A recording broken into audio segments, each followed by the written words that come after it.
Thank you so much. Next we have a young lady by the name of Leonora Sanchez.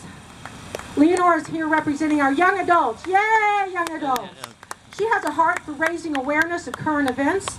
She was born in Lima, Peru, but she came to the U.S. and became a citizen at the age of 7. So we want to hear from Leonora. Give her a big welcome. Yay, thank you, Leonora. Thank you. Greetings. My name is Leonora Sanchez. First off, I would like to thank Congressman Billirakis for speaking today. I appreciate him gracing us with his words.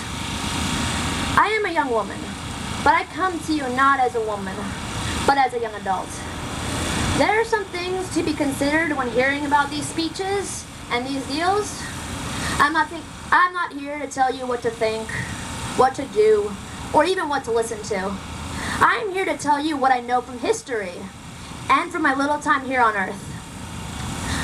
I want to tell you a story that I've heard since I was a young person.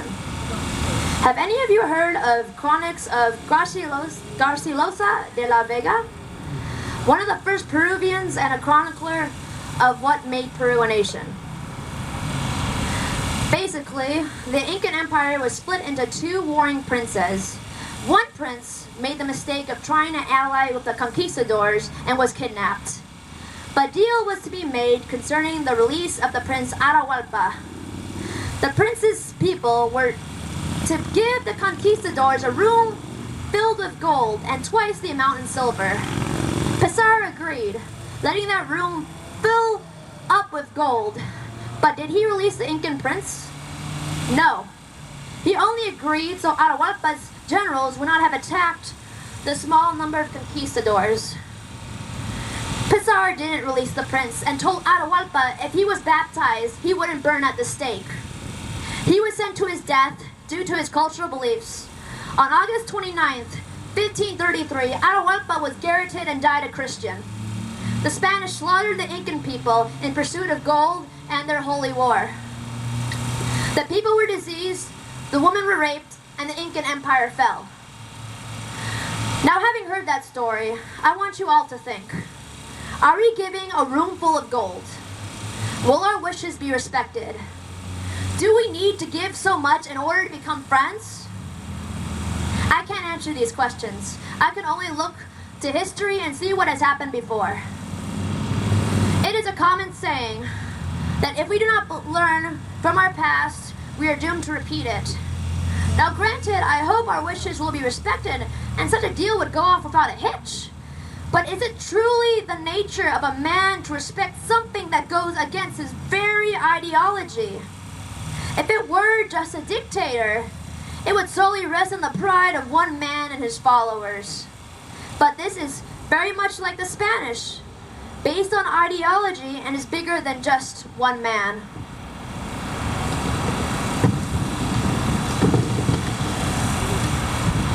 One must be aware of who is in power. And yes, I am aware that Iran was once westernized. Yes, I'm aware that American meddling may have caused Iran to be in the state it is in today. But nothing can be done about that now. The theocracy is in place and is going strong. I am not against the nation of Iran, just pleading with the people to be aware of the people in power and what they are willing to do to stay in power, and that reflects their ideology. By the implore, I plead for the youth to become aware but wary, cautious but kind. We are a populace that fails to represent ourselves. We fail by not registering to vote. We fail by not keeping up with current events and issues. We fail by not being active in the political process. And you know what happens when we keep failing? We keep those in power that don't deserve to be in power to represent us and what we want, when they are not us and therefore cannot represent us. So I urge the adult youth to be more active in this process, and in doing so, represent ourselves and we shall be heard. Thank you for letting me speak today. I am Leonora Sanchez and I'm a writer. Thank you. Thank you so much, Leonora. It makes me feel so happy, so thankful that we have youth that actually are getting involved in our country's business, that are taking a stand against things that are going to hurt this country in the future. If we as adults, young and old, don't do something today, it's going to happen again. You saw what happened in the Holocaust. It wasn't a lie. It really happened. And if we don't do something now about what they're trying to do in Iran, it's going to happen again. That's not a question. It's a statement of fact. We have to make decisions now to change the future. And I'm so thankful that we have young adults that are making that stand. And as adults, older adults, we have to continue to take that stand. I want to thank you all for coming out in this wonderful sunshine of Florida, where we have it liquid all the time. I want to thank you, and as a final closing, we're going to sing, I'm going to sing again, America the Beautiful, and that will be our closing. Again, thank you for coming. God bless America, land that I love. Stand beside her and guide her through the night with a light from above. From the mountains to the prairies to the oceans white with fire.